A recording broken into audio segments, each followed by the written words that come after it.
Okay, so welcome to all who will be listening to or watching this recording. We miss your presence here, but look forward to seeing you at future things as well. So, we just wanted to take time today to look over first some of the fundraising aspects. So, this is just something we'll all go over. And then after that, we'll look more into the registration and specific things. So the great thing is, so you'll be registering and then providing the cost for the students to go or applying for the financial aid program, which Damascus has. We've had good success with that. And so I'd encourage you. That's one of the reasons we want to do registration soon if you're applying for a campership. That way you'd be able to have first consideration from them. And if for whatever reason things don't necessarily work out there, then we'll be able to work on finding other ways to make sure we get our kids to camp. But the fundraising, the main thing we're going to fundraise for is transportation, which is a big cost. You can imagine a full bus all the way in Ohio, and even just keeping the bus there for the week while, so that way we have it to come back on. We'll be working with Navigator again, the same company that we used last year. And as you can imagine, with inflation, everything continuing to get more expensive. So that's why it's a much more substantial cost. So the overall goal, or the cost of transportation, will be about $15,500. And we did check into a different company, and it was even more expensive. So we decided to just stick with Navigator and get to have that. So that's the base goal of what we want to fundraise, since it's a good expense, but also the fundraising we find is just helps bring people together and helps us just have some great events and great opportunities to provide this for the community. And so we have that base goal of $15,500, but then anything we raise beyond that, we have some different stretch goals. So something we thought could be really cool is, what if we raise enough money to get T-shirts for every student who would attend? So that'd be about $10 per student or so. That way we can have like St. Patrick T-shirts and really show where we're from. Because all the Damascus staff are like, yes, the Nebraska group is here. So we're becoming well known by them. And also when we come back, we have Friday supper at a restaurant. We've gone to Cracker Barrel these past couple of years. So whether we end up there or a different restaurant to fundraise, that way we could cover the supper there. Sometimes we've had random times of snack tickets for the students so they can get ice cream and candy and more sugar in between things. So that's always a fun thing that they have available at meals. And then anything beyond that, maybe just initial funding for next year, especially as we continue to plan for continued growth. Because as I said, even right now, we're at more students that are committed in than we were at this point last year. So it's really cool to see it continuing to grow. So talking with especially Lori and then Sherry and Nicole Owsley from our office, we have the various options or the various fundraisers that we're going to do. So based on past experience of what's worked well and how we can just really set goals that are attainable and really make the best use of our resources and best use of our time. And so we sort of laid out this schedule that will go through everything that we'll be doing. First is a fundraiser we've done past couple years with Tommy's Car Wash. So we're going back to the format we did 2 years ago, in which we'll be selling the individual car wash cards and be able for those. What they do is they sell us the cards at $10 each. And then because the standard price is $20. So hence every card that we sell is $10 profit for us. And it's just a really easy way to have those because people are interested in it, especially this time of year. People have found it makes great stocking stuffers that maybe they want to get gifts for other people. And so it's just being able to provide for that. So the way this will work, Sherry Masty will somewhat be taking the lead in like the particular details of how all this will go in terms of getting the envelopes to you all and continuing to grow in that. So that's where we'll have about a 2-week period of sales.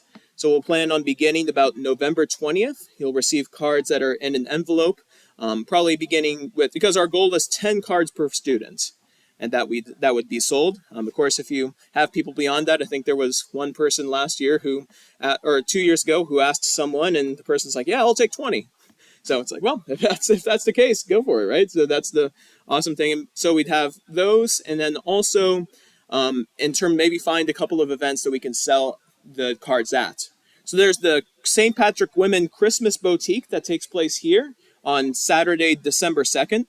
In the past, we made crafts and everything to sell. or to give away, or have as donations. We decided just with the labor that goes into that, just not focus on that this year, but maybe have a table there of selling cards, and maybe if anyone has any creative ideas of other things they want to offer, that's could certainly be a possibility as well. And then also there's we've talked about maybe finding times at High V or other public places, maybe after masses, other types of things. I think Knights of Columbus have a pancake breakfast. We could probably look into having those available there. And so, and also too, you'll have family gatherings at Thanksgiving, so that could be an easy way to have those. Facebook, we found families who've had success just posting on Facebook, "Hey, we're selling these. Who wants one?" And then usually people might respond to that. And then and also as a small incentive, as someone donated a prize, so the student selling the most cards will win $50 to be used at the Damascus gift shop at camp. And so a little bit of an incentive that we'll be able to have. And so and the family's multiple children will average things out, so that way, unless one student is really, really ambitious and just goes for it. So, and that's the basis idea. So our overall goal with this is $4,500, at least 10 cards sold per student plus community sales. And now for each of these fundraisers, if families aren't necessarily as willing to participate in these particular fundraisers, that's certainly okay. We would just ask that they still support the cost of that fundraising. So if families are not willing to either sell 10 cards or volunteer times with some of the times that we'll have, then they can give a donation of $100 per student, because we still want to be able to reach that overall goal. I think if you have just based on opportunities reaching out, and I mean, maybe if you need assistance with those things, we can certainly find ways to assist. But yeah, any questions or comments on that particular fundraiser? Yeah, so again, so just be brainstorming about, okay, who can you ask, where can you bring these to? Again, at least 10 cards, and maybe if you want car washes yourself, then you can certainly buy them for yourself. That's nothing about that. I'll probably end up buying some cards and pause my membership for a few months, so that way I could have that. Second, we have Market of Hope. So there's a few years ago, Mary Glowacki and Teresa McKinley and other parishioners began a Facebook group called Market of Hope, where they where you can post things. It's like an online garage sale, where you post different things you're wanting to sell or get rid of, or post different services that are up on there. Just being able to offer those, and it can either be an auction style that people comment and then it grows the bid, or it can be just a straight up buying those different things. And so that's where during the month of January, all proceeds from that Facebook group will go toward our transportation costs. And so I know it's not. I'm off. I've been off Facebook since April, and I don't miss it. Wow, but the sense of like that. Yeah, so I'm not. I know it's been maybe a little bit quieter on there, less active, but even maybe this can help jumpstart things too. So that way, even beyond this, it can still be a good fundraiser for the parish and school, as it certainly has been over these years. And so, just some recommendations from Mary Glowacki. Maybe if there were one or two people, a couple of people who are willing to volunteer to be posters, like for people to post things, maybe for those who don't have Facebook, that could certainly be a valuable service. Just let myself or Lori or Sherry know if that's of interest to you, and then we could work on coordinating details from there.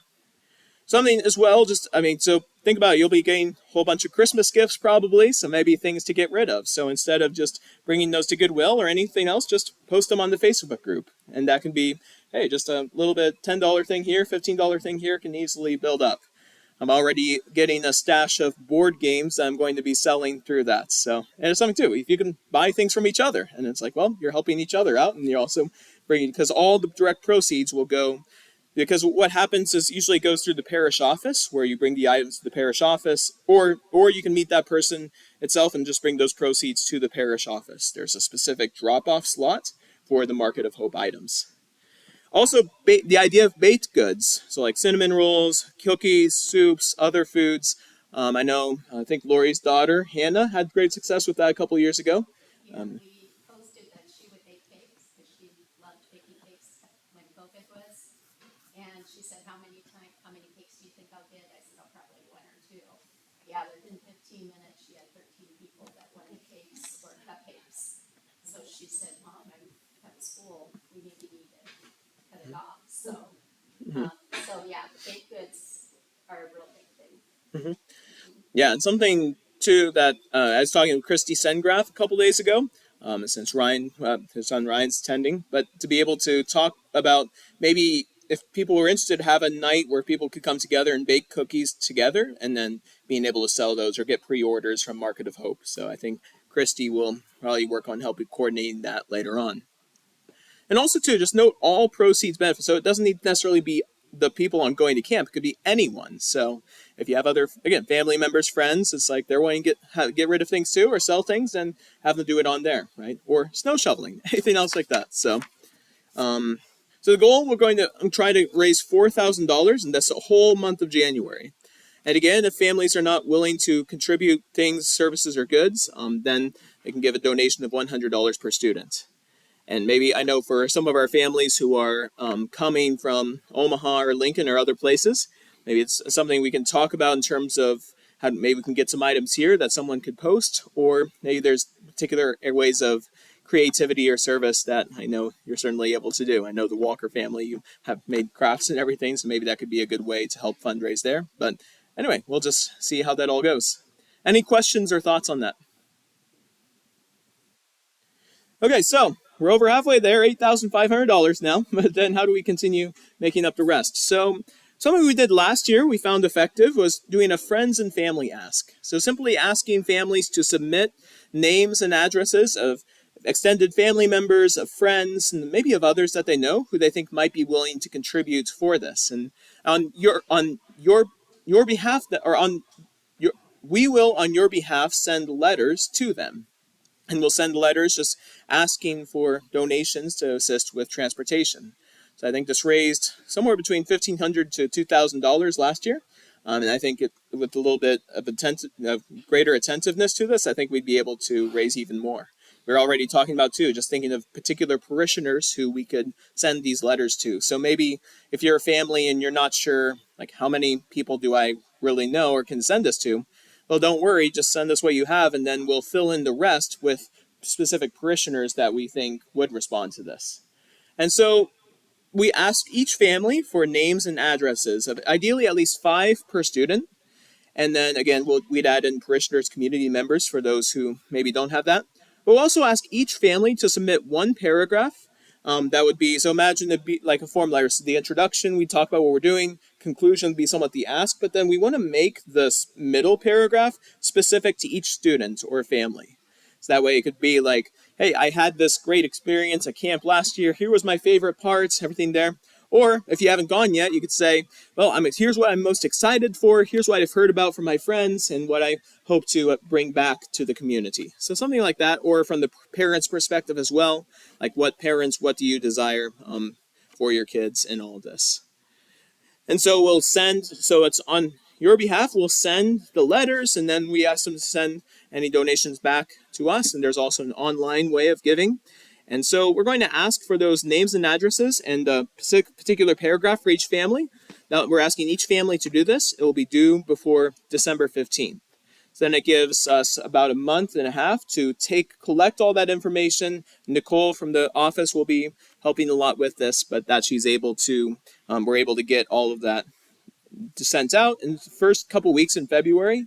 Just the idea then it's somewhat like not a time we're doing any big fundraisers at that point, so it'd be like a just particular ask we're doing before Lent begins, and then see what comes. So, any questions or thoughts there?